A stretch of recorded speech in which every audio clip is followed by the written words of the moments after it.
అందరికీ praise lord. April 24th ఈరోజు దేవుని వాగ్దానము.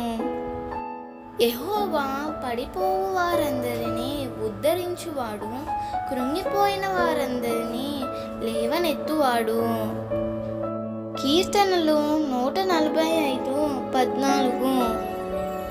నీవు సేవించే ప్రభువు కృంగిపోయిన వారిని లేవనెత్తేవాడు. నీ ఆర్థిక పరిస్థితులను బట్టి నీవు కృంగిపోతున్నావా?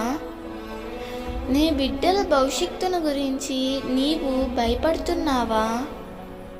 నా అనుకున్న వారే నన్ను విడిచిపెట్టారని కృంగిపోతున్నావా? ప్రియమిత్రమా, నీ కృంగిపోయిన స్థితి నుండి నిన్ను లేవనెత్తేవాడు నీవు సేవించే ప్రభువు. ఆనాడు బదిరీ వృక్షం కింద కృంగిపోయిన ఏలియాను ప్రభువు అలాగే విడిచిపెట్టలేదు గాని దేవదూతను పంపి బలపరిచి మరింత గొప్ప పని చేసే భాగ్యాన్ని ఏలియాకు అనుగ్రహించాడు.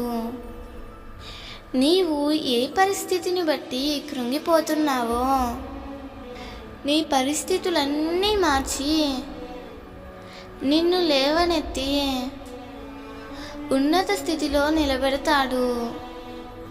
ప్రభువు ఈ వాగ్దానము నీ జీవితంలో నిశ్చయముగా నెరవేర్చునుగాక. ఆమేన్.